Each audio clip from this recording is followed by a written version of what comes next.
This is A View from the Bunker. Now, here's Derek Gilbert.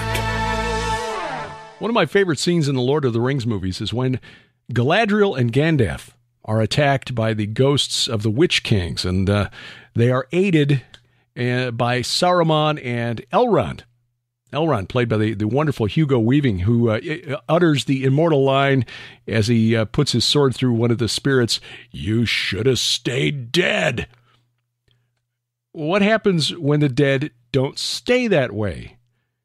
That will be the subject of our discussion on this month's Iron and Myth Roundtable. Do the human dead actually hang around Earth waiting to complete unfinished business, or are we just misinterpreting what we are told? Is the culture around us passing along myths and legends from the pagans of long ago?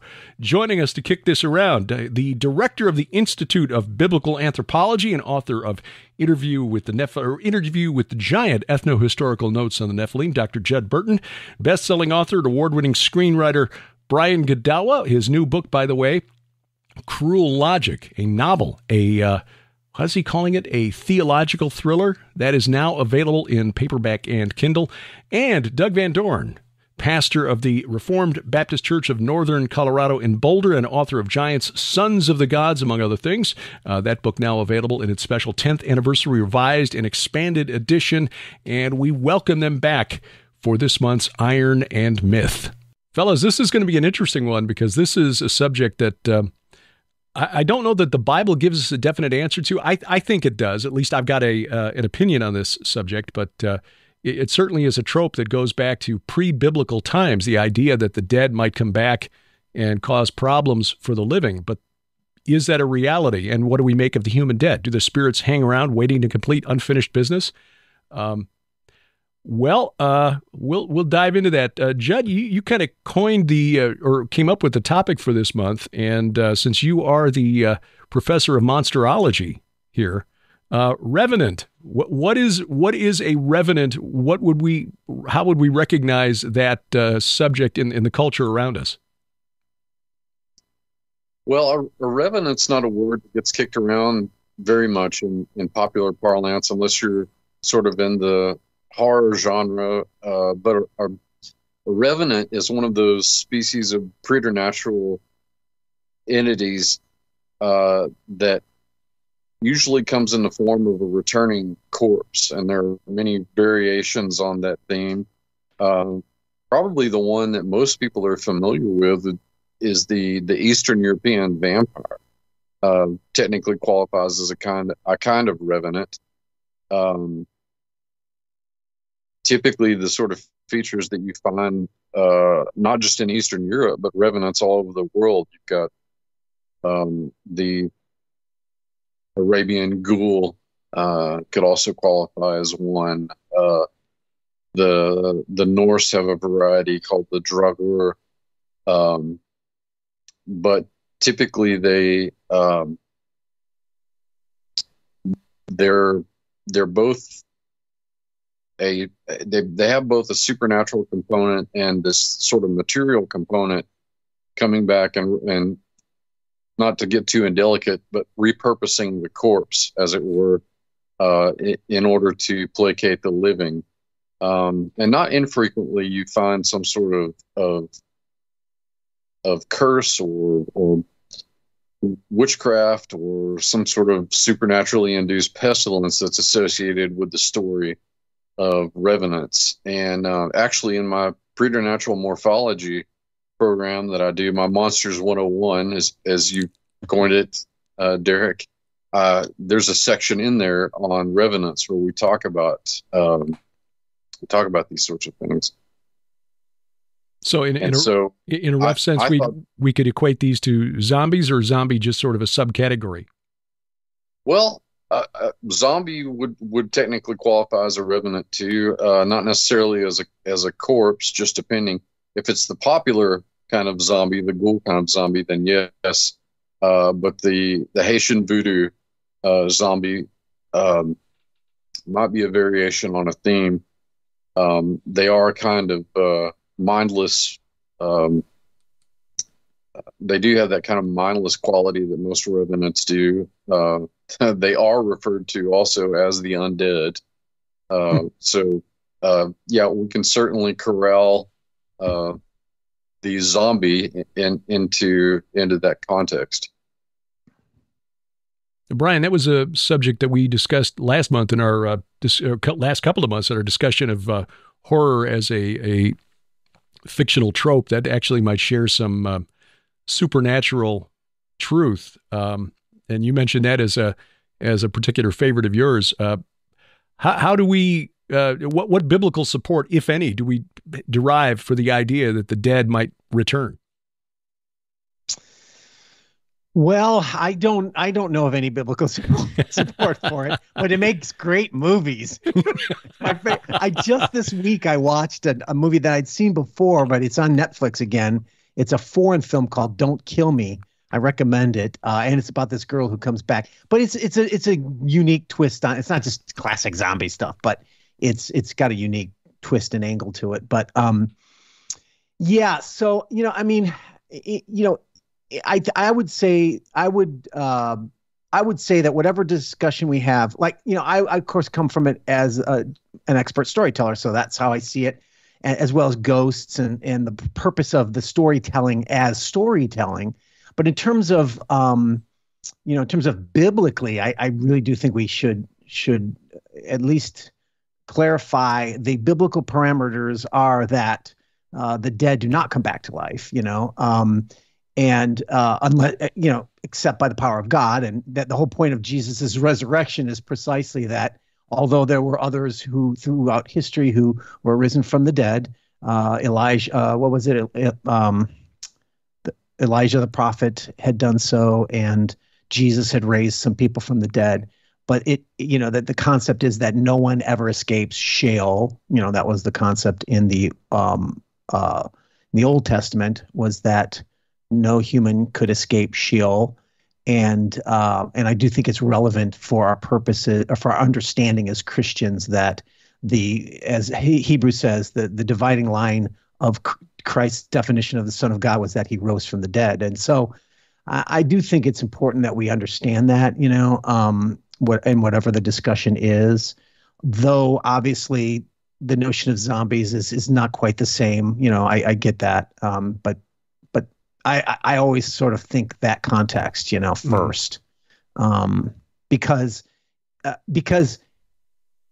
specifically Gen Z kids, actually, I've heard some of them, I've seen some of them on social media.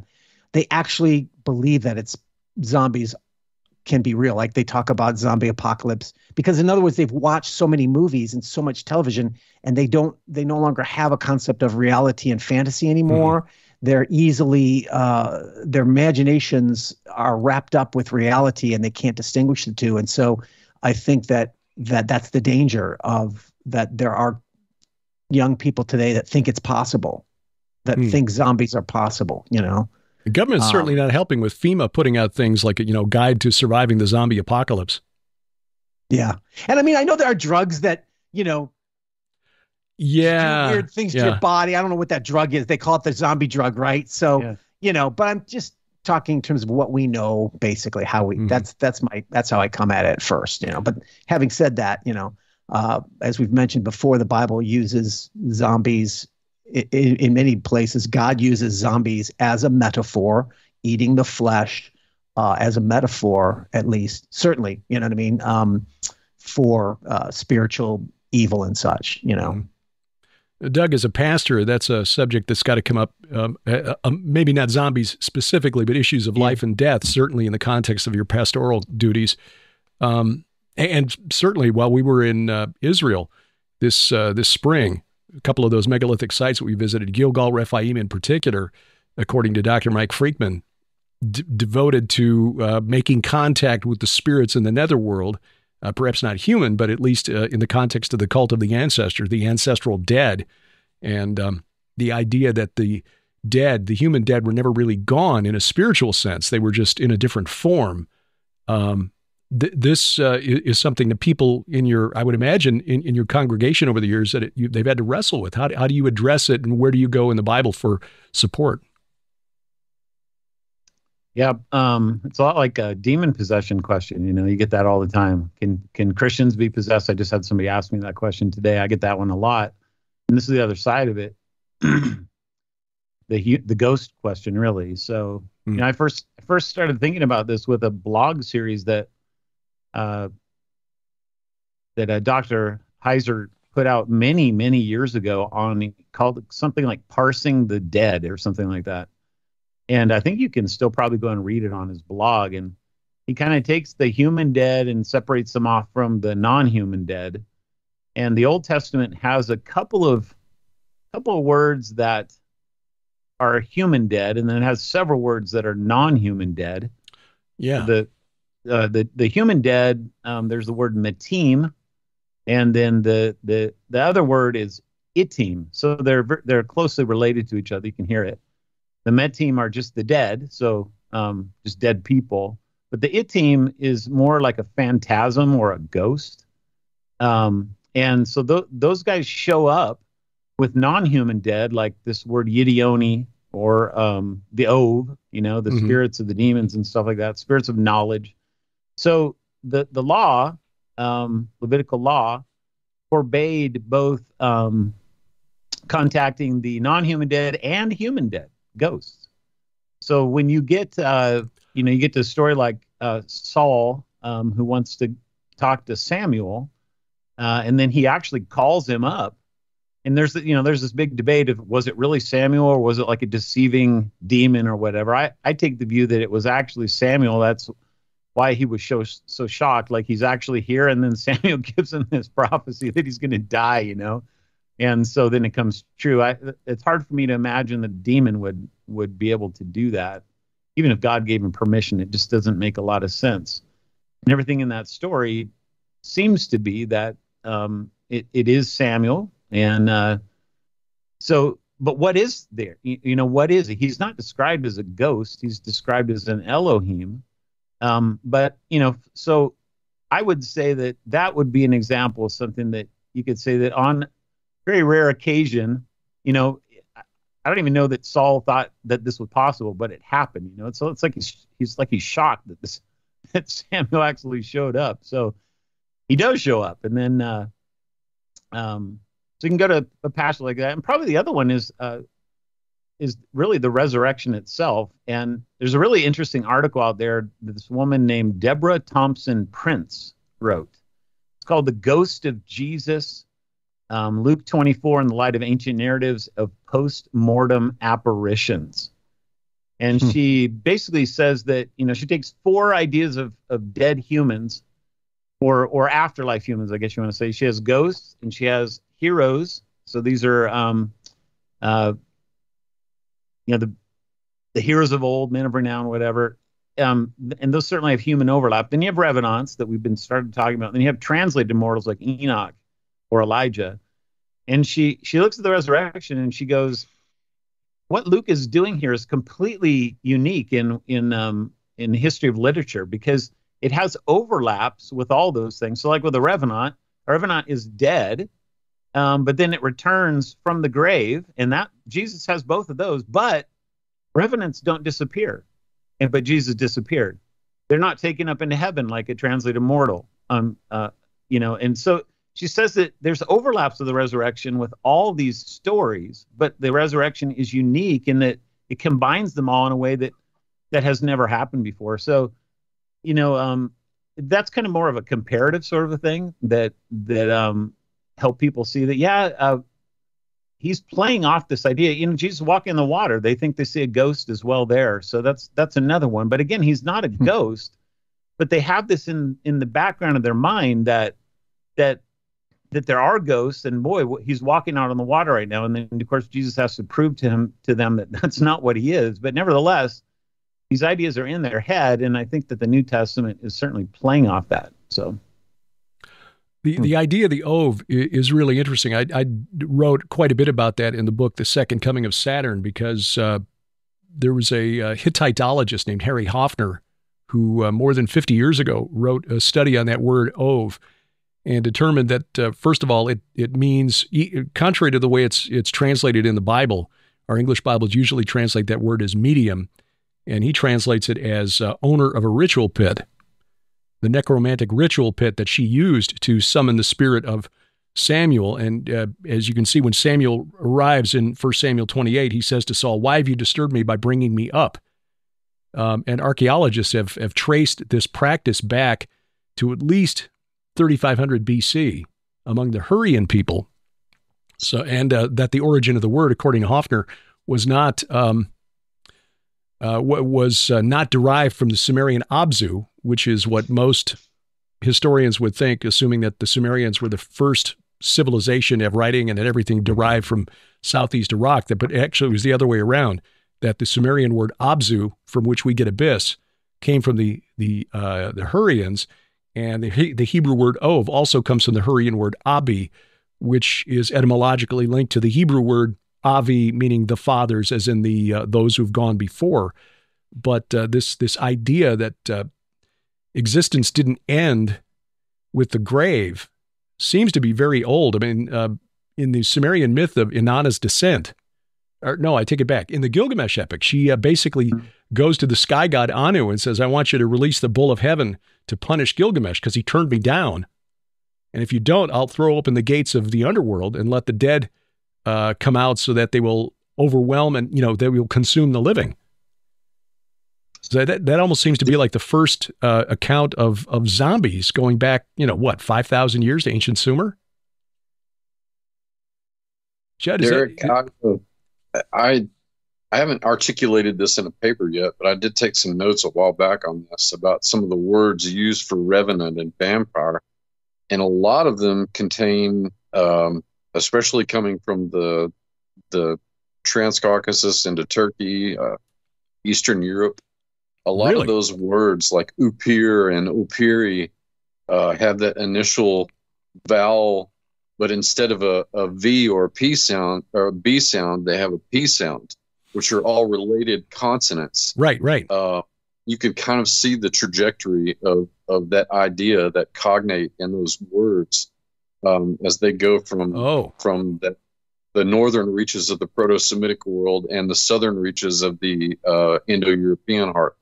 So here again, it's that same sort of linguistic explosion, sort of throwing all of its linguistic parts all over the ancient Near East. So in the same way that the Semitic word Rephaim can be traced back to the Transcaucasus region, just as the Eurasian words, as you wrote in your paper, like Rex and Royal and Regal and so forth, you're basically suggesting that there may be a similar point of origin for the word behind Wampir. Yes, because so many of those, that word vampire is very, it's very iconic, and that's the term that we usually associate with that kind of a creature. But the Slavic words in particular, and even some of the Turkish words, have that initial consonant, PBB sound within it. They begin with that. So it looks like they're right now it's just a working hypothesis. But just in terms of historical linguistics, it does make sense. It is starting to make sense that may be the case. In the sense that the vampire is an undead creature like the zombie that has to consume the living to sustain itself. You were dealing with sort of a related concept. Mm-hmm. Huh. Pretty much so. That is very interesting. Just not to find a point on it for viewers or listeners, that region between the Black Sea and the Caspian Sea, the Caucasus, is the region below the mountains of Ararat, where the Ark of Noah came to rest. And that was also the origin point of the Hurrians, who brought this concept of digging a ritual pit to summon the spirits from the netherworld for consultation or supplication or what have you. Well, because it looks like the language families and the peoples that spoke them, peoples like the Hurrians went one way, and the people that would become the Slavs went another way, whereas the Hurrians sort of went south and to the southwest. The Slavic peoples that ended up in places like Ukraine and Romania and Bulgaria, other parts of Eastern Europe, went to the Northwest. But those ideas, those cognates, are pretty, I think demonstrably pretty clearly well preserved in that grouping of words. In ancient Sumer, there was this idea that you had to appease the dead through a monthly ritual called kispum. It was an Amorite word. For dead kings, you had to do it twice a month, on the 15th and the 30th of the month. The other, for just the deceased family members, the fathers, the ancestors, it was on the 30th, the night of no moon, where you had to give them food and drink. Otherwise, they might come back and haunt you. How consistent an idea is that, Judd, that the human dead must be appeased? Otherwise, they might come back with a list of demands. Well, the placation of the dead, again, is a near perennial, and it's interesting that Amorite custom begins in that region, because I would say that it's preserved or simply dovetails into traditions like the Greco-Roman parentalia, where you've got a whole swath of days devoted to communing and feasting with the dead, and then on the last day, the most nefarious, the most malicious of those spirits would be placated by the inhabitants of the region, particularly the Greco-Roman inhabitants. But it's likely, since the Etrurians, who were probably related to the Amorites, were Semitic, but they were Hellenized. They probably understood these older traditions associated with the Amorites and recognized them also in the practice of things like the Greco-Roman parentalia. Now, the Iturians, they occupied what would be the Bekaa Valley of Lebanon today, right? Yes, today. And there are even some of the Druzes that live in northern Israel are descendants of the Iturians. Okay. So, Doug, you mentioned the separate words for the human dead and the non-human dead in the Bible, metim being the human dead, but also the word Rephaim in the English Bible is almost always translated as the dead or the departed or the shades. The dead, yeah. So you have non-human dead, and what are those? Rephaim seems to be a word that's right in the middle between human dead and non-human dead, because they're half-breeds, right? The word Elohim is actually an overlap with both human dead and non-human dead, as we see with Samuel, assuming that you believe Samuel really was Samuel. Otherwise, then it would be purely a non-human dead term. But like I said, I think that is a human dead term as well. But the word metim, that's only human dead. That does not lap over into the non-human dead. So, just the point is that the law forbids necromancy and stuff with both the human dead and the non-human dead. And so why would it do that if it wasn't possible to do? Brian, as a storyteller, what is it about the idea that the dead return and that gives us the creeps? Yeah, well, there's a couple aspects of that is, in terms of modern storytelling, ghost stories are expressions, in a way, I think it has a Victorian influence on it, but I don't think that it's purely Victorian in the sense of a lot of them are referential to the biblical verse that talks about Cain's blood crying out to God from the ground for justice, and so most ghost stories in the modern world are about what would the word be? Unfulfilled justice. In other words, the ghosts are there because they've been murdered and their murder has not been brought to justice, and that's why they're still around. At least that's a common motif, right? But in terms of the ancient world, and you've talked a lot about this, Derek, and written a lot about it. We all have, I think, the whole Rephaim, and we've spoken about this as well. But for those who haven't seen the show, the Rephaim is a complex concept in the Bible because even though the giants in the land of during the time of David are called Rephaim.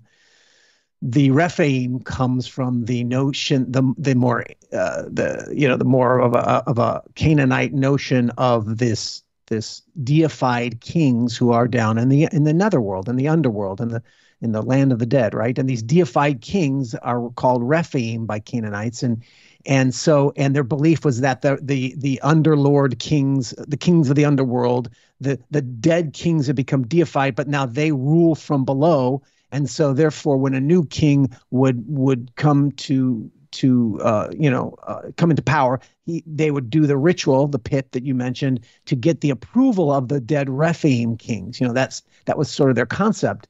And while sometimes the prophets like Isaiah mock this, but they talk about, your Rephaim are lying in bed of maggots, and they say, oh, you will be weak like us. When the king of Babylon dies, he's going to become weak like them.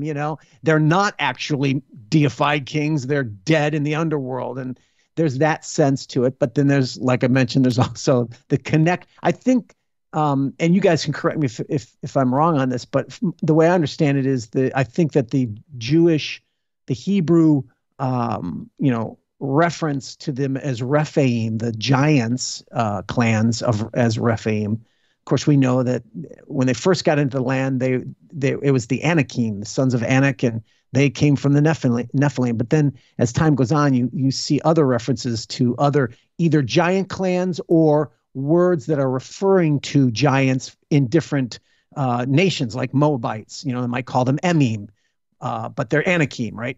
And Rephaim is one of those phrases. And I couldn't always discern whether or not Rephaim was just another word for the Anakim, or sometimes it appeared to be that they are actually, some kind of giant, or at least that's what they're calling. At least during the time of David, they're definitely calling them that.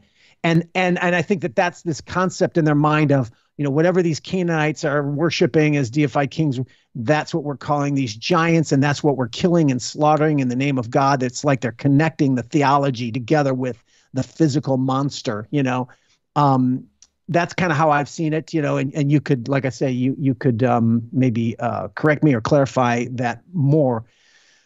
But that's what am I getting to? So the Rephaim notion has that complexity to it, but I think that it shows that whole theology of the underworld is all connected. And I think that many Christians then say, well, like Doug, you said, if the command wouldn't be there, if it couldn't be done, but I remember when I was not as studied in this material, the example of calling up Samuel was sort of like when I didn't understand Hades or Sheol, right? It was, and you don't have an understanding of the underworld theology that's rooted in a lot of the Old Testament concepts.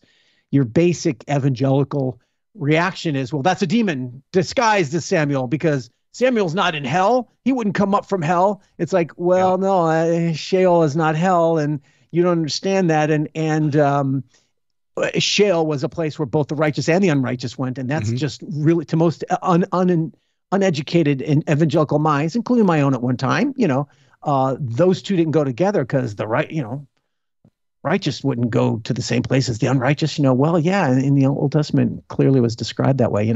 So there's all these little different components that cause us to react and reinterpret instances like the Samuel instance as, it colors how we interpret it, right?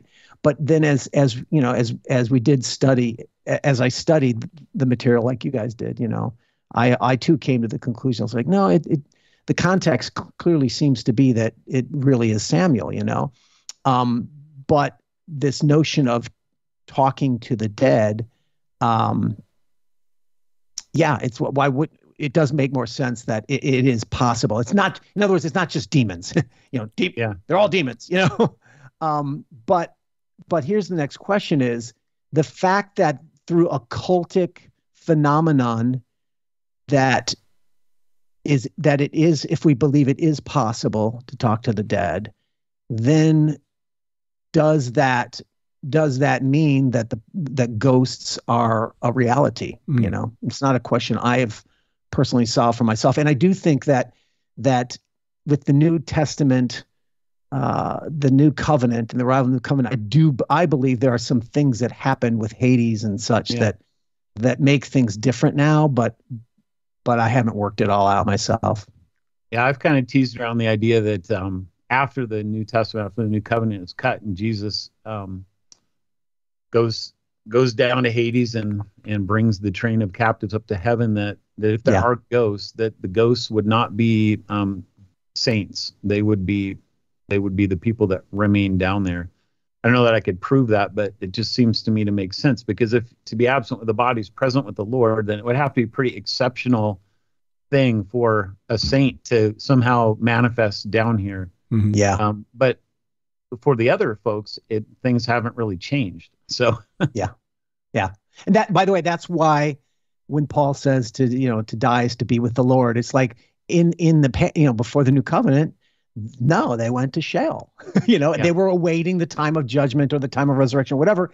But when Christ opened that up and brought them up into heaven, that's the belief, then yeah, you're right. Then when Christians now die, we do go to be directly with the Lord.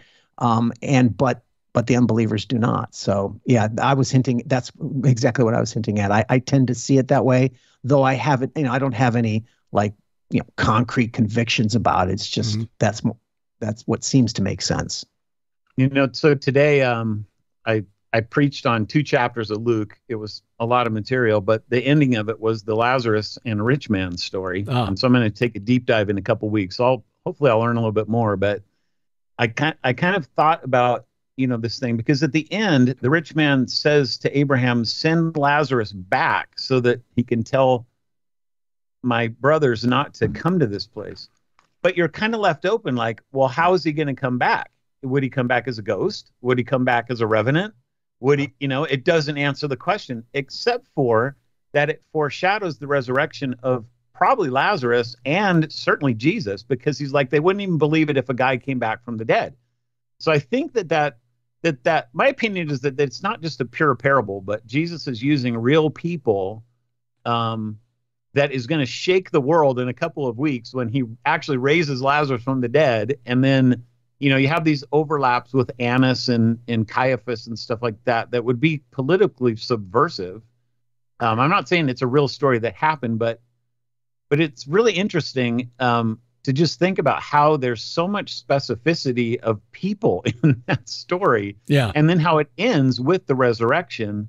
Because I think it touches right on this whole subject that we're talking about. And I think it also moves us into the New Covenant and the difference, because now this is going to be about resurrection. So I don't know. It does beg the question, why didn't Jesus just say, well, once upon a time there was a guy, instead of naming him, Lazarus, just happening to be the guy, the most famous case of resurrection short of Jesus himself. So that does kind of beg that question. Yeah. I'll come back, man. Sorry. That's all right. I do agree that the Bible seems clear that it was Samuel in 1 Samuel 28. It seems like, being the word of God, if this was a demon deceiving, that we would have been told. But in the book, The Supernatural Worldview, the late Chris Putnam wrote an account of a young man who he actually met and interviewed and led to the Lord later, who as a young boy was traveling with his mother on a very dangerous road in California. And she took a curve a little too fast, went off the road, and she was going to visit her sister, brother-in-law. The boy was, in the car. I think he was maybe 3-4 years old. And that night, the sister hadn't arrived, so that her sister, waiting for her, went to bed, had this dream about her sister, calling for help. And around the same time, the police, and Chris went into details here, so it's not, secondhand story. He documents the accounts that police began getting reports from motorists saying, hey, there's a naked woman standing at the side of the road around this curve over here. And after the third or fourth call, the police actually went to check it out. And in searching, they found the car had gone down the slope. It was, 40 or 50 foot down the slope, not visible from the road. And the boy had somehow managed to survive for several days. Daytime temperatures had gotten close to 100. He had no water, no food, but he survived. And as a young man remembers a presence with him that sustained him through this, and he eventually came to the Lord. During the conversations that he had about this incident with Chris Putnam. So the question then becomes: does the Lord allow special dispensation for human spirits to return for events like this, to deliver a message, as in the case of Samuel? Okay, I've got a message for you to deliver to Saul. In the case of this boy, you've got he would not have been rescued had people passing by not called police. You're not going to believe this, but and the woman's sister, hearing these accounts, actually, as I remember the story now, she actually drove to that area and begged the police to do a search, and that coincided with these accounts that were coming in. So is it possible, and I'll throw this to you, Judd, if does the Lord allow for special dispensation for human spirits to return? It's a good question. I don't know that it's outside his purview. I think that it suits his purpose. But, on the other side, that's kind of hard to quantify. Were you going to say something? No, I was just going to say, it would seem to me that it would be open to abuse by the fallen realm as well. Grieving.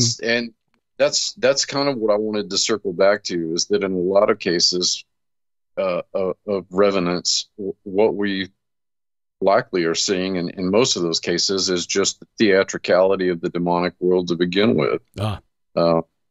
And that, you're exactly right. It would open it up to that sort of abuse. I think if it were to be used, if God did choose to do that, it would be such a stark example that there would be no question that it was anything but that. Like in Conan, when the Valkyrie girl comes back and she fights for him at the very end, and there's no doubt about who it is. That's something like that.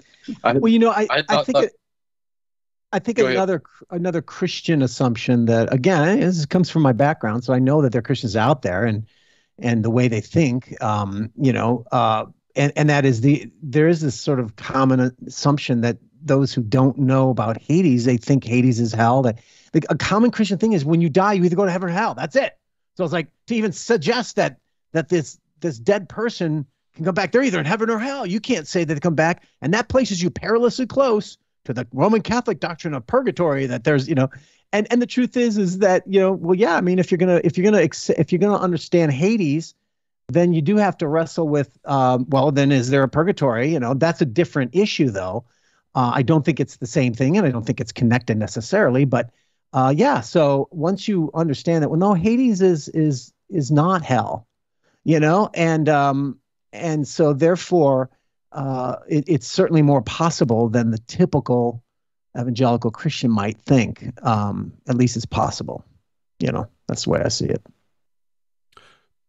One of the other things that I find really interesting, especially as we've done some study on this over the last year, is the location of Jesus' ministry and what that area was known for. The Upper Galilee, we talked about this a couple of months ago, the Upper Galilee and Bashan, which was literally believed to be the entrance to the netherworld from the time, at least the time of Abraham, if not earlier, down to the time of Jesus and probably beyond.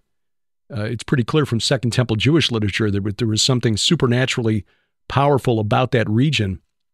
Not only does the book of First Enoch make special mention of the waters of Dan and Mount Hermon as the site of the Watchers' rebellion, but the Testament of Levi, he gets a revelation on Mount Hermon. And there are a number of references to Hermon and Bashan in the Old Testament, and every single one is, when you understand how that region was viewed in the ancient world, is really significant. But Doug, you made a really interesting observation a couple of months ago about the Greek word eremos, in the Greek, which, forgive my pronunciation, but that's the word usually translated wilderness in the New Testament. And when Jesus went out into the wilderness, he was tempted in the wilderness. He took people to a desolate place in the wilderness, near Bethsaida for the feeding of the 5,000. Even in the book of Revelation, John is taken into the wilderness, and it carried me away in the spirit into a wilderness, and I saw a woman sitting on a scarlet beast that was full of blasphemous names. So the beast is in a wilderness. Is there an etymological connection between that Greek word eremon or eremos and Hermon? And in a broader sense, that whole region. Judd, you did your dissertation on the dig there at the base of Mount Hermon. I mean, are we just, am I getting way off base here, or is there somehow a connection between the mission of Jesus and this essentially being a war against the dead? No, I don't think it's off base to say that at all. And Doug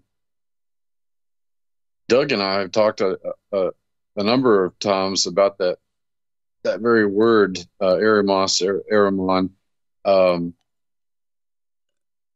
It's, as I've said on any number of occasions, the orientalizing the influence of Levantine culture on the Aegean world is pretty well established. I think that by the time we get to Jesus and the disciples at Caesarea Philippi, the gloss, the most immediate face of that pagan underworld is Greco-Roman. And so that's sort of the lens that we're looking at a lot of that stuff too. But as all of us have researched, and any number of our colleagues have pointed out, this is, at that time, that was merely the contemporary face of something that was much older. And in recent work that I've done on Peneus, the fact that, or the notion, the theory that I'm working off of is that the arrival and tenure of Jesus and the disciples at Caesarea Philippi took place during the Parentalia. The sort of zenith of that would have been the Lupercalia. Mm-hmm. But it was this almost 10-day festival that was devoted to placating the dead. And so there, you have to know something about the history, the sacred geography of the region in order to pick up on that. But I think that's a pretty clear topographic element of the battlefield map that is drawn out in the New Testament during this sort of supernatural conflict. So yeah, the way that you couched it in those terms, Jesus against the dead, the specific kind of dead, I think is very apropos. Well, Doug, that almost relates to your sermon that you preached in the Gospel of Luke some weeks back on the feeding of the 5,000, feasting on Leviathan. This is almost a reversal then of the fear that the Revenant would come back and feast on the flesh of the living to sustain itself. Jesus basically flipping that on its head, not only there, but then at the Last Supper in the upper room. So, my flesh, my blood, new covenant, you guys are going to live forever, as opposed to the rituals that have been performed for thousands of years in the ancient Near East to appease the dead and keep them, the living serving the dead, to keep them alive in the afterlife and to keep them at bay. Jesus saying, essentially, no, we don't do that. I'm reversing it. Here's my flesh and my blood, and through me, you will live forever. Yeah, 100%. When you brought up the beast earlier in Revelation, I think that probably Revelation 13, I did a search a long time ago on my Logos for all the commentaries to see if the word Revenant appeared anywhere. It really only came up one time, and it was in Revelation 13. And I think it was Moffat's old commentary, and he talked about how the beast is a kind of a revenant. So I thought that's pretty interesting that he would make that kind of a connection with the beast. And here you are talking about it in the wilderness. So it's kind of, the ideas are certainly circulating around. Huh. That is. Yeah. And I was going to say, and Second Temple literature is where a lot of these ideas have been developed. The eating of the, feasting on the bodies of Leviathan and Behemoth and such, and so that by the time in the New Testament you get some of that in there as well. But there's also we know that the concept of blood, what's the point? And as Leviticus says, the life is in the blood, and so the concept was, the blood atonement. There's a sort of the blood related to atonement is giving of the life for the protection of life, and that, of course, has a long ancient pedigree to it. But I think also this notion of the eating of the blood has to do with that as well, consuming the life of another. There's a passage in the life of Adam and Eve, which is a Second Temple literature that I used as the basis for my novel Enoch, where I have Cain as a vampire, and he has a wolf with him because there's a couple passages. One is the Genesis Rabbah 22:12 talks about the sign that's on Cain was actually a domesticated wolf protecting him, and that might have some lycanthropic connections. But I also drew from the life of Adam and Eve in chapter 2, where it reads, this is really interesting. After these things, Adam and Eve were together, and when they were lying down to sleep, Eve said to her Lord Adam, "My Lord, I saw in a dream this night the blood of my son, called Abel, being thrust into the mouth of Cain, his brother, and he drank it mercilessly. He begged him to allow him a little, and he did not listen to him, but then swallowed all of it, and it did not stay in his stomach, but came out of his mouth." And it's like, God said to Michael the archangel, "Say to Adam, the mystery which you know, do not report to your son Cain, for he is a son of wrath." So there's this notion of course, that was a dream that Eve supposedly has in this text, but again, it takes that notion considerably farther than than just the present, So this concept of the Revenant goes back much, much farther than the biblical era, as we mentioned. It shows up in Sumerian legend and probably well before the invention of writing. Yeah, Judd, would a mummy be a revenant? In a way, but a mummy is, I suppose, again, a variation on a theme. A mummy would be kind of a revenant. Now, a returning mummy to the world. Yeah, that's what I mean. Yeah, I mean, I like the Mummy movie. Sorry, I should have made that clear. But yeah, that's what I meant. And Brian can certainly give us some storyteller input on that side of it there. But yeah, and the whole purpose of the mummy, of course, I'm probably preaching to the choir here, but the purpose of the mummy, as it were, was to ensure the immortality of the person that was being mummified, with the understanding that this would be used in the afterlife. But in a way, a mummy is kind of a revenant. Yeah, the Egyptians had this strange sort of interesting theory that the physical, they did try to make the body last forever, whatever, because they felt that the spirit body going into the afterworld was connected to that physical body in some way, and so that's why they needed to stay alive, so that the spirit body, because if the physical body died, then the disconnect would happen to the spirit body, and then they would dissolve or disappear or something, and so it's kind of an interesting connection going on there.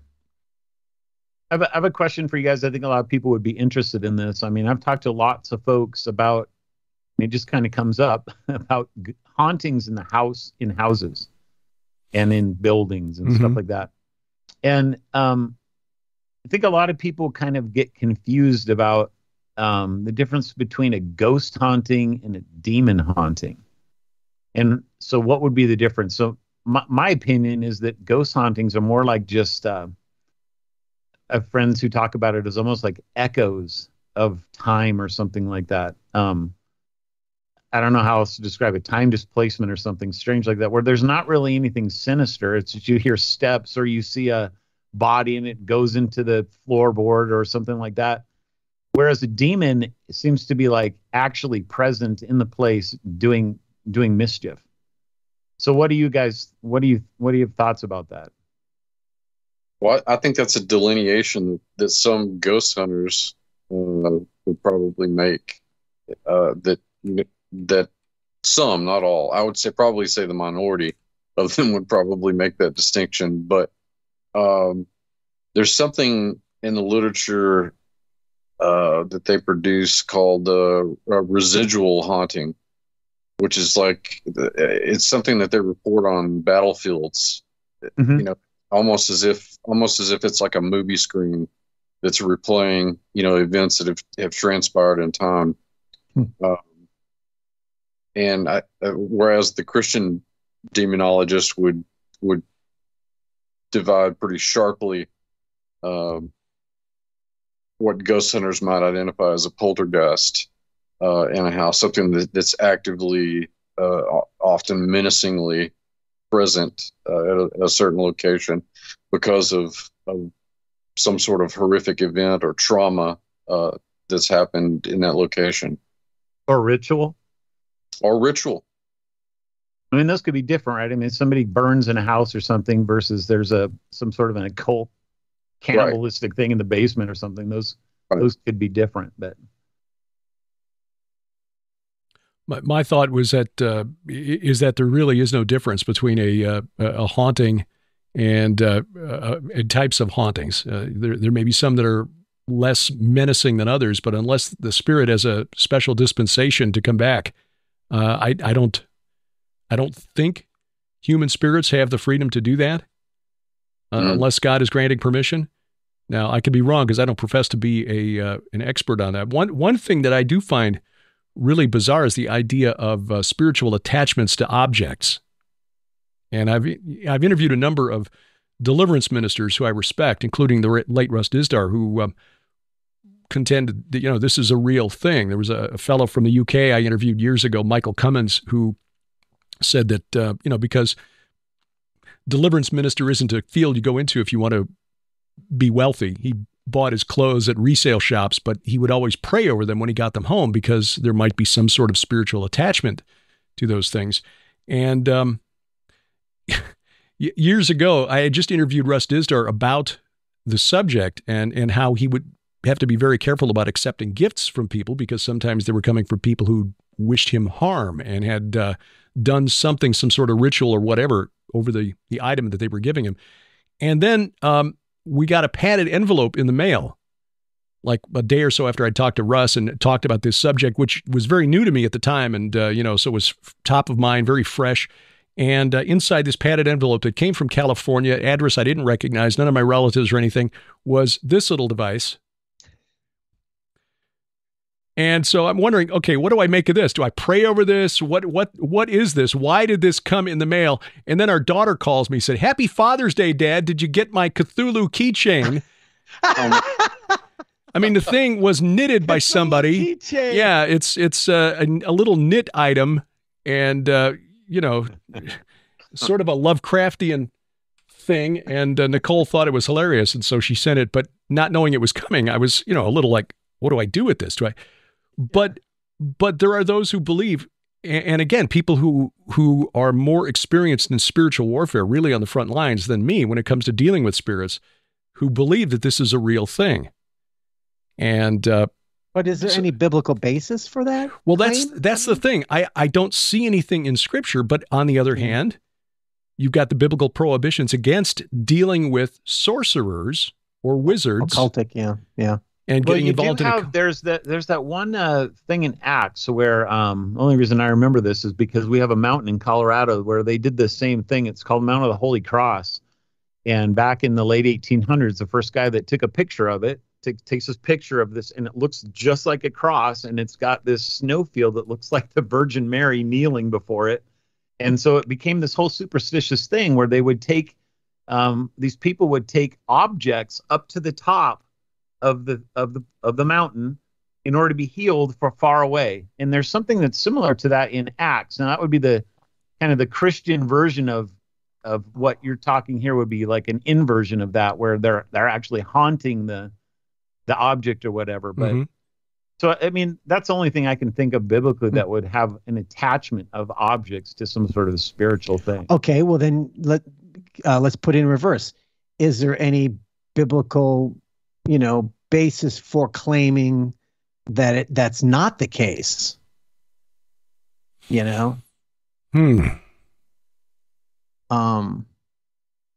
don't know. Well, there's no biblical justification for things like holy relics.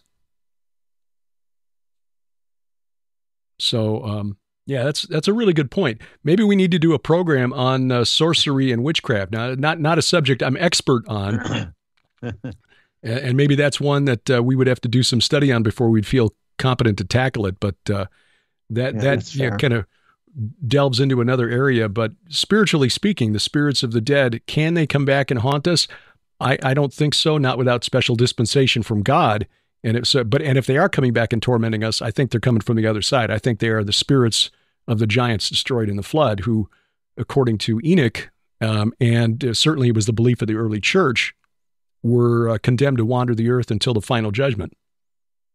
So if there are any spirits that are interacting with us today, other than those who might have a special message for us, and I think the proof is in whether that message is, what comes of the message, like in the case recounted by Chris Putnam in the Supernatural Worldview, this young man who was saved and is now openly professing the gospel of Jesus Christ. I could say, okay, I can see that being, his mother being allowed perhaps to come back down and get help for her infant son.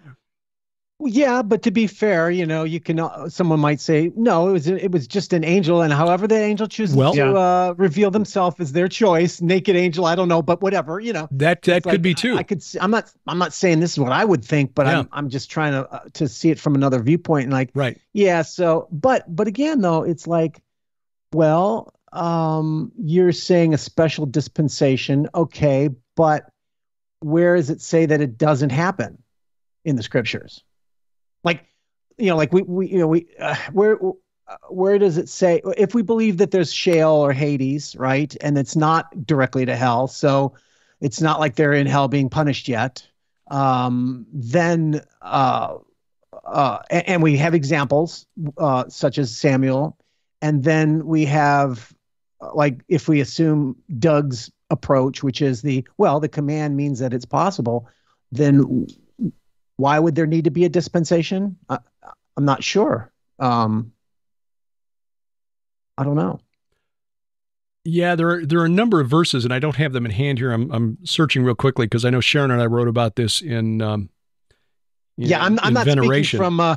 I have probably the least amount of study here, so I'm offering the kind of questions that I'm sure other people are thinking as well, because I haven't studied it as well. So feel free. I'm literally asking. I'm not challenged. Right. No. And that's why I wanted to dig this up real quick, just so I wasn't trying to do this from memory or based on what I think I know, which is usually less of than or more than it really than what I really do. Job 7 verse 9 is the cloud fades and vanishes, so he who goes down to Sheol does not come up. Job 17:16, will it go down to the bars of Sheol? Shall we descend together into the dust? Isaiah 38:10, I said, in the middle of my days I must depart. I am consigned to the gates of Sheol for the rest of my years. But then in 1 Samuel 2:6, you see the Lord kills and brings to life. He brings down to Sheol and raises up. And of course, in Job 19, the famous verse, for I know that my Redeemer lives, and at the last he will stand upon the earth, and after my skin has been thus destroyed, yet in my flesh I shall see God, whom I shall see for myself. So I don't know. There seems to be a number of verses where we got bars and gates that keep the dead from returning.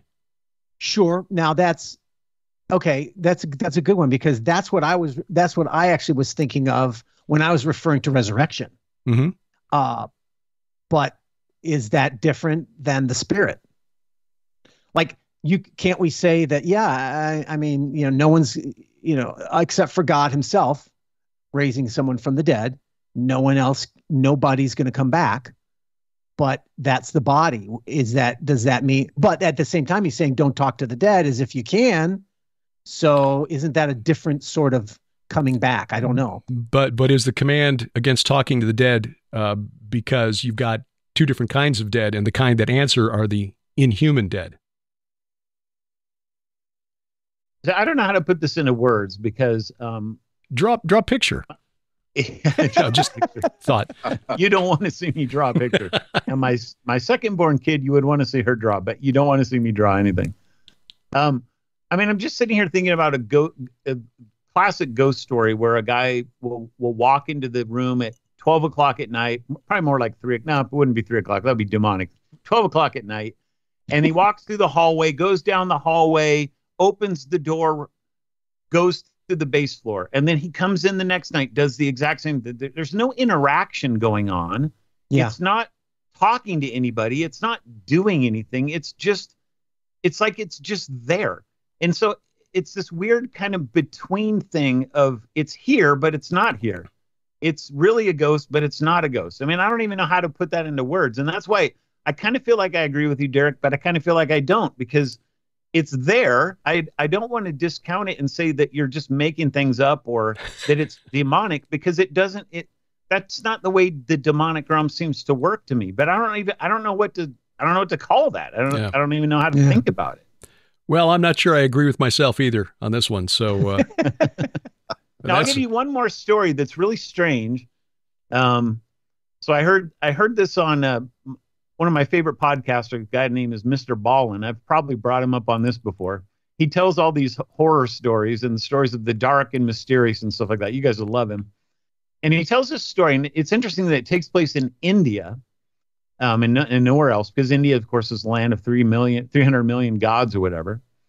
And I didn't think about it beforehand. I just thought of it while we're talking. So I'm going to butcher the story. But basically, the idea, as I remember it, is that this woman in a town in India is murdered.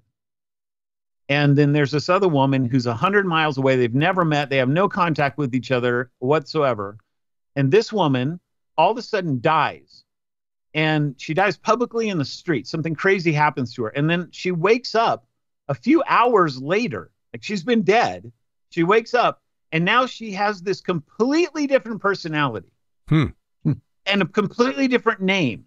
And she has all these memories of things that never happened to her. And it turns out of some strange event that a guy ended up tracing down these stories that he was hearing. And it turns out that she comes back as this woman who was murdered. And she lived this way until the day she died. Like, so in other words, it wasn't a temporary thing. This lasted for years and years and years and years. She never stopped thinking about it. She had children when she was her first, her normal self. She never accepted those children back. I mean, it's just a super weird story. And it's like a haunting ghost revenant but it's not really reincarnation. I mean, I don't even know what in the world it is, but it's another one of these stories that you hear and you go, I just don't have a category for that. That is bizarre. Well, it's similar to the story that you guys covered on the podcast that Mike Heiser hosted for years, Paranormal, about memories coming back when people who've had organ transplants.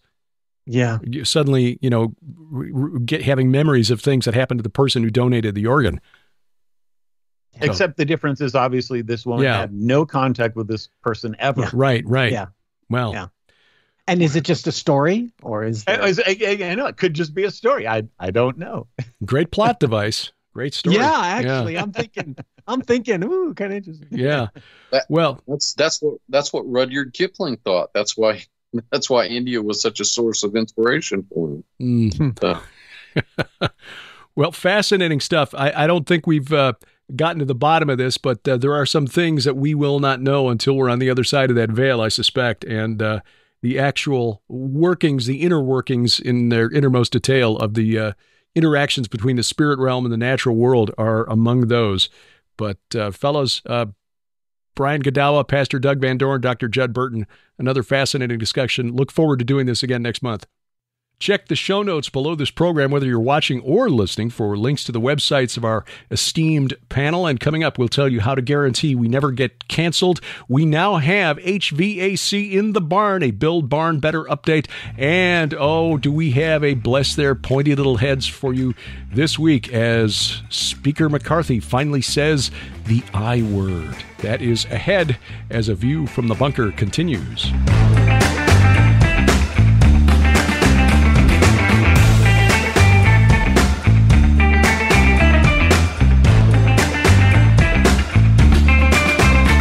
Everyone learns differently, and that's why we write fiction. It is. I find that some people love to read nonfiction, but there's something about fiction that psychologists say breaks that fourth wall. You no longer doubt what you're reading. You get so engrossed in the story that you learn. You can learn propaganda or you can learn God's truth. Absolutely. So, yes, we write nonfiction books, but we are also using the gift of storytelling to try to teach spiritual warfare and spiritual truths. And during the months of August and September, we're offering all 10 of our novels at 20% off. All 10 at 20% off? That's crazy. That's right. That is really, really a good deal. And now's the time if you want to buy gifts for birthdays or Christmas or whatever gift-giving season it is. It could even be Mother's Day next year. This is the time to save 20% on all of our fiction. And Derek's fiction is really, really good if you've never read it. And Sharon's Red Wing Saga. 8 novels so far. She's hard at work on number 9. If you want to get engrossed in characters who are really grappling with the supernatural and trying to make sense of that world while teaching the divine counsel concepts that we try to communicate here, get involved in the Red Wing Saga. Again, all 8 of those novels, plus my 2 novels, The God Conspiracy and Iron Dragons, 20% off now only at our online store. That's gilberthouse.org/store. It's a quick update on our Build Barn Better project. As you can see over my shoulder there behind me, we now have HVAC. That is a mini split installed today by Heller Heat and Air from Aurora, Missouri. Fellows came out there and did a good job, and we now have a climate-controlled space in which to work. And believe me, folks have already pointed out the irony of using a company named Heller to put in the heating and cooling system here. But Jeff Heller, his wife Teresa, their company, they've been handling our HVAC at our house for the last 8 years. We've been very impressed with their work, and so we're blessed to be able to give the job to a local company, local contractor, and have that work done by folks that we know and that we trust. So the next step is to take the wall panels that will give the barn a distressed look. Our contractor, Christ Powered Construction, will be hanging those as time allows here over the next few weeks, and then we will begin in earnest moving our equipment out here and beginning to work in this new space. It's all part of our Build Barn Better project. You have made it possible, and we thank you for that.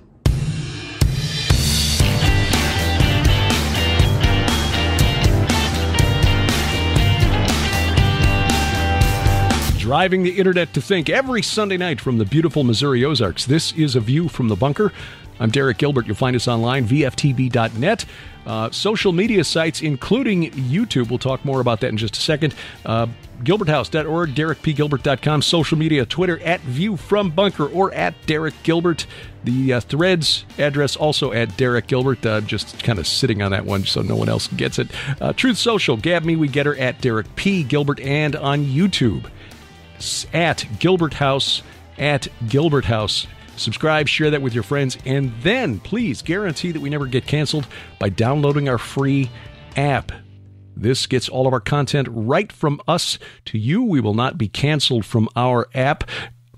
It also has added features like an audio Bible with multiple translations in it, calendar of our upcoming events, calendar of our upcoming Bible studies, which we roll out every Sunday, the Gilbert House Fellowship. And it also has a blog feature where we release articles every Wednesday, excerpted from our various books, kind of going through and sharing our somewhat unique understanding of the War of Gog and Magog right now, if I remember where we're at in the cycle. Anyway, it's all there on the app, available for iOS, Android, and Amazon Kindle Fire. phones and tablets, and we have links at gilberthouse.org/app. You can also find a link at VFTB.net. Well, this week, House Speaker Kevin McCarthy finally announced an impeachment inquiry into President Joe Biden. He was reading between the lines of some of the political machinations going on inside the House of Representatives. Speaker McCarthy kind of pushed into this by some of the more idealistic members of the Republican caucus, perhaps. But there is certainly a lot of evidence there that warrants investigation. This is really interesting because McCarthy announced it earlier this week, and he skipped a formal vote in the House, which, of course, prompted Democrats to complain. But as McCarthy noted, this follows the precedent of his predecessor, Nancy Pelosi, who not only launched an inquiry to impeach Donald Trump over his phone call to Ukraine President Volodymyr Zelensky, she had a snap impeachment the second time where they didn't even do any investigation. This followed the January 6th, 2020 riots, January 6th, 2021 riots, yeah. At the Capitol building, and Speaker Pelosi just basically said, we're going to vote to impeach him, which they did. And of course, it didn't go anywhere in the Senate. That one was really a waste of time and a real damaging precedent to our form of republic, if you want my honest opinion. There are some, for example, Georgetown law professor Jonathan Turley, who writes columns for several different media outlets. He's frequently a guest on Fox News and other outlets. He testified to Congress in Trump's impeachment trial. He has actually said, he's not a conservative, he's not a Republican, but he is an honest man. And he said that, look, Democrats had some grounds for investigating what Trump had done, but the snap impeachment is just a horrible precedent, because now it basically means that anytime you get a president of one party and a majority in the House of Representatives of the other party, that president is likely to be impeached. Regardless of whether the Senate convicts or not, this is likely going to be an ongoing thing. The difference here, oh, and by the way, I think this is good news that McCarthy has announced that Representatives James Comer and Jim Jordan will lead this inquiry, because both of those guys seem pretty relentless in their approach to getting things done. So we shall see. Comer has been leading the House Oversight Committee and has already gone public and said, look, we've already got evidence of rather large money transfers to the Biden family from foreign actors. And that should be troubling in and of itself. Now, there may be some who say, well, look, a lot of this activity that is alleged to have occurred took place while Joe Biden was still vice president. Again, we point back to the precedent set by Nancy Pelosi of impeaching Donald Trump after Joe Biden had already been inaugurated. I mean, by then, what was the point? He's not the president anymore. What's the point? Well, the point is to try to damage Donald Trump as a person so badly that he could never, ever again return to the White House. We'll see what happens in the 2024 presidential election. Anyway, the response to the corporate media was somewhat predictable to the news of McCarthy's announcement this week, basically saying, look, he made this announcement even though there is no evidence of wrongdoing. No evidence, says Associated Press, says CNN. Really? Except for the testimony of the IRS whistleblowers, bank records and statements, Treasury Department memos about concerns over potential money laundering, statements from the Ukrainian prosecutor who was fired at the insistence of Joe Biden, even though the State Department, Treasury Department, and the White House under Barack Obama had said that, Victor Shokin is fine. He's doing a good job of cleaning up corruption. Biden, on his own initiative, threatened to hold up $1 billion loan guarantee if Victor Shokin wasn't fired, and then bragged about it publicly. Shokin, of course, was investigating Burisma, the natural gas company that was paying Hunter Biden and his buddy, Devin Archer, $83,333 per month to do what? Well, give them access to then Vice President Joe Biden. And this is also according to the testimony of corporate executives from Burisma now. So there is that evidence. And, oh, yes, since Joe Biden became president, we've got the sale of oil from the Strategic Petroleum Reserve to a Chinese company linked to Hunter Biden. So there's all that. Then, of course, there's the Hunter Biden laptop from hell and all the evidence contained therein. Again, Jonathan Turley, law professor at Georgetown University, has pointed to all of this. He basically said, look, the White House brought this on itself. Biden brought this on himself. Merrick Garland has brought this on Joe Biden by not appointing a special prosecutor or special counsel to investigate this prior to this point. Because as this evidence has come out, as the Hunter Biden laptop was validated, it's like, oh, yeah, it turns out this really was real. And that, oh, yeah, this public letter signed by 51 former intelligence operatives, which we now know was coordinated by the current Secretary of State, Antony Blinken, who was working as a campaign official at the time for Joe Biden. Blinken basically reached out to his contacts in the intelligence community, had them put together a phony letter characterizing the Hunter Biden laptop story as Russian disinfo, which turns out not to have been true. They knew it wasn't true. They lied. If this had been investigated somehow to this point by somebody, you wouldn't have had the growing groundswell of support amongst Republicans in the House to investigate this through a congressional committee. And now Congress can use its powers to subpoena witnesses and investigate exactly how deep this rot goes. Will Joe Biden be removed from office? No, he will not, because the Republicans in the Senate aren't going to get enough Democrats to vote with them to convict. And frankly, there are Republicans in the Senate like John Cornyn of Texas, Marco Rubio of Florida, who've already said this is a waste of time. Yeah, maybe. If you're looking at it in terms of the only acceptable outcome is removing Joe Biden from office. But I think the fact that the American public has a right to know whether this kind of corruption is actually going on at the highest levels of our government. No, I think Congress is fulfilling its constitutional responsibilities here. What was really even more disturbing, though, than the response, the predictable response of CNN and Associated Press, like that scene from, what was the movie? Was it Animal House? The character played by Kevin Bacon who's saying, all is well, as people are running, in panic down the streets as things are exploding around them. That's kind of what the corporate media is doing here. Nothing to see here, as the evidence of Joe Biden's complicity in Hunter Biden's influence peddling schemes becomes more and more obvious. What's more disturbing was the White House response on Wednesday as they sent a letter out to the corporate media here in the United States. Outlets like, Associated Press, CNN, New York Times, Washington Post, et cetera, basically demanding that news executives at our corporate media outlets intensify their scrutiny of House Republicans. So, look, Speaker McCarthy announces Congress is going to investigate, and then the White House sends out a letter to news executives demanding that they investigate House Republicans.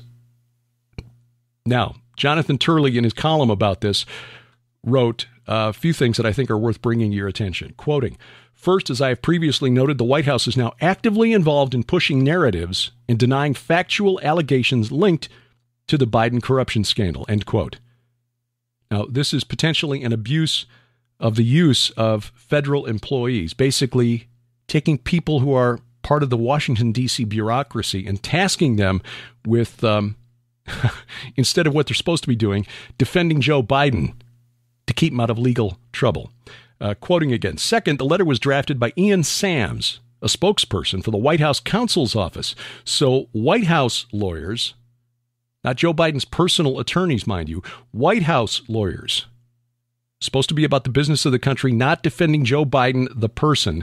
White House lawyers are now enlisting the media in a counter-media campaign against impeachment. The letter removes any pretense of separation between the Biden personal legal team and the White House counsel's office. Third, the letter calls for the media to actively support the White House account. In other words, media should decline to give equal attention to allegations against the Bidens and instead tell the public what the truth is, end quote.